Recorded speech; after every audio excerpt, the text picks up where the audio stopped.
आदाब, मैं हूं मुमताज़ आलम रिजवी और मैं बात करूंगा ईरान की, क्योंकि ईरान को लेकर के जिस तरह के बयानात आ रहे हैं, जिस तरह की खबरें वेस्टर्न वर्ल्ड से आ रही हैं, ऐसा लग रहा है कि जैसे ईरान में तख्ता पलट हो जाएगा। लेकिन सच्चाई ये है कि ईरान अब भी स्टेबल है और ईरान के supreme leader Ayatollah Syed Ali खामनाई ने एक बार फिर अमेरिका और इजराइल को साफ साफ खबरदार कर दिया है कि आपके आगे झुकना नहीं है और ईरान जिस इनकलाब के मिशन पर है और उस पर कायम है वो उसी तरह से कायम रहेगा। किसी भी तरह की कोई साजिश कामयाब होने वाली नहीं है। रूस, चीन और दूसरे लोग तो खड़े ही थे, अब सऊदी अरब ने भी जिस तरह से ईरान में तशद्दुद पसंद और एक साजिश के तहत ईरान हुकूमत को गिराने की कोशिश की जा रही, सऊदी अरब के जो क्राउन प्रिंस है मोहम्मद बिन सलमान, वो भी खुलकर सामने आ गए और ईरान हुकूमत की हिमायत करते हुए ये जो वहाँ पे चल रहा है, जिस तरह से एक साजिश की जा रही है, उसके खिलाफ खड़े हो गए।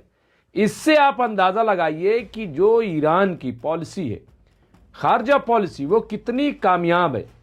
अभी जब वहाँ पे कहा जा रहा है तख्ता पलट हो रही, तो उसी ईरान के वजीर खारजा सैयद अब्बास इराक़ची वो लेबनान से अभी लौटे और लेबनान से 2 दिन का सफ़र उन्होंने किया था, वहाँ हालात का जायज़ा लिया, क्योंकि लेबनान में भी मुसलसल इजराइल की तरफ से अटैक किए जा रहे हैं। एक और बड़ी खबर मैं आपको बताता चलूँ कि अभी आयतुल्लाह सैयद अली खामनाई साहब ने तकरीबन 3 लाख फोर्स बॉर्डर पे और 10,000 फोर्स, स्पेशल फोर्स वो ईरान के अंदर तैनात कर दी है, ताकि किसी भी तरह की साजिश को नाकाम बनाया जा सके और अगर अमेरिका या इजराइल की तरफ से हमला किया जाता है तो उसका मुंह तोड़ जवाब दिया जा सके।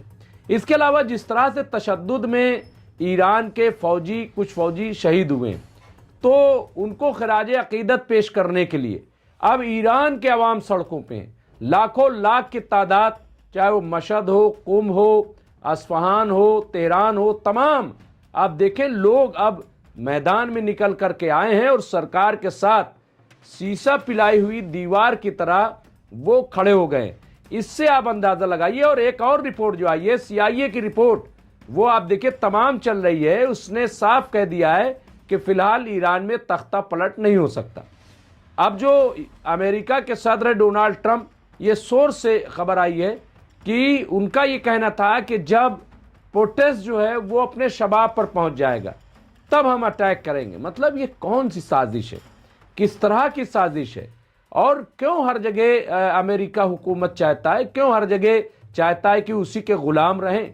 लेकिन सबसे इम्पॉर्टेंट बात इसमें यह है कि जिस तरह से ईरान ने अपनी खारजा पॉलिसी को, और ख़ास तौर से मिडिल ईस्ट, चाहे वो UAE हो, सऊदी अरब हो, तुर्की हो, मिस्र हो, इन सब के साथ वो जिस तरह से अपने रिश्ते उसने बनाए हैं और जो अमेरिका का ख्वाब इनके अंदर था, या ये लोग जो बार बार अमेरिका ये कहता था ईरान सबसे बड़ा ख़तरा इन ममालिक के लिए, कम से कम आज की तारीख़ में वो तमाम चीज़ें जो है वो बेमानी हो गई हैं। और ये मुल्क जैसे भी देखिए, खौफ तो होता है, क्योंकि अमेरिका आप देखिए जिस तरह से काम करता है, खुफिया तौर पे मोसाद, CIA सब वहाँ पे लगे हुए हैं। लेकिन ये भी खबर आई है कि ईरान में 600 के करीब ऐसे लोगों को आइडेंटिफाई किया गया है जो बाकायदा ईरान में लीडर हैं, लेकिन वो रज़ा शाह पहलवी के मिशन को आगे बढ़ाने काम कर रहे थे, तो उनको भी बहुत जल्द उनके खिलाफ कार्रवाई होगी, ऐसी खबर आ रही है। तो बहरहाल कुछ नुकसान ज़रूर ईरान में हुआ है, लेकिन ये पहली बार नहीं है। इससे पहले भी ईरान में इस तरह के नुकसानात होते रहे, क्योंकि साजिशें तो चलती रही हैं। ऐसा नहीं है, इजराइल अमेरिका मुस्तकिल जो है और वेस्टर्न वर्ल्ड ईरान के ख़िलाफ़ साजिश करता रहा। पाबंदियाँ किस वजह से हैं? अगर वहाँ महंगाई है तो इसीलिए ना, क्योंकि ईरान पे पाबंदी आयद की हुई है, सैंक्शन लगी हुई है। भाई क्यों आपने सैंक्शन लगा रखी है, क्या वजह है? आप चाहते हो कि जैसा हम कहें वैसे ही ईरान करे, क्यों करे? ईरान तो नहीं करेगा। और ये कि आयतुल्ला सैयद अली खामनाई साहब रूस के लिए रवाना हो रहे हैं, भाग रहे हैं, कितना फ्रॉड, कितना झूठ। वहीं उसी अंदाज से आयतुल्ला सैयद अली खामनाई साहब मौजूद हैं और रूटीन में जो डेटेड हैं उसी तरीके से लोगों से वो मुलाकात कर रहे हैं, उनसे बातचीत कर रहे हैं और अमेरिका और इजराइल को जवाब भी दे रहे हैं। तो ये ईरान की सूरत हाल है। प्रोटेस्ट देखिए, तो प्रोटेस्ट तो हर जगह हो रहा है। क्या अमेरिका के में आज की तारीख में प्रोटेस्ट नहीं हो रहा है? जरा पता कीजिए किस तरह का प्रोटेस्ट वहां पे चल रहा है। हाँ, वहां प्रोटेस्ट चल रहा है। और आप देखिए इजराइल के अंदर क्या आप समझ रहे हैं कि सब कुछ ठीक है? अभी कई मुल्कों ने, रूस समेत, वहां से अपने सफारतकारों को बुलाना और लोगों को बुलाना शुरू कर दिया है। तो ये तमाम क्या चीज़ है?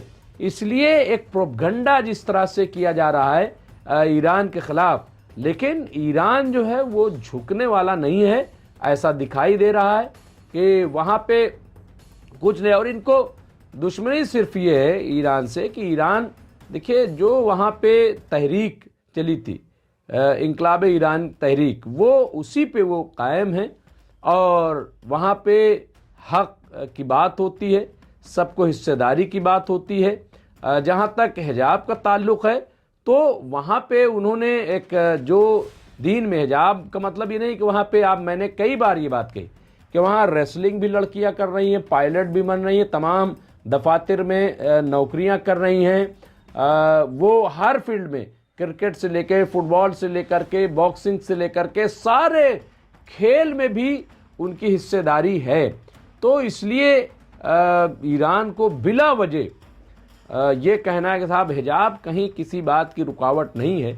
लेकिन जो लोग अपने आप को पूरा बेलिबास रखना चाहते हैं तो रखें, लेकिन अगर कोई हिजाब में रख रहा है तो आपको क्या परेशानी है, क्या दिक्कत क्या है आपको? लेकिन ये कि बात ये नहीं है, बात ये है कि तेल पे कैसा कब्जा किया जाए, हर जगह कैसे तानाशाही कायम रहेगी। और इनसे कोई लेना देना नहीं है और इनसे कोई मतलब नहीं है। अगर मतलब है तो फिर आप बताइए कि सऊदी अरब पे क्यों नहीं बोलते? दूसरे और मुल्कों पे ये अमेरिका क्यों नहीं बोलता? वहाँ तो डेमोक्रेसी भी नहीं, ईरान में तो डेमोक्रेसी है। लेकिन चूंकि ये सब बात है ही नहीं, वो हर जगह किसी न किसी एतबार से कब्जा अपना चाहता है, कब्जा चाहता है। और बहुत जल्द मिडिल ईस्ट जो है वो आज़ाद होगा। ब्रिक्स जो है वो बहुत मजबूती से काम कर रहा है और यही वजह है कि अमेरिका फड़फड़ा रहा है। बहरहाल इस सिलसिले में जो भी और अपडेट होगी वो हम आपको पेश करते रहेंगे। देखते रहे एमएमसी न्यूज़ इंडिया। बहुत बहुत शुक्रिया।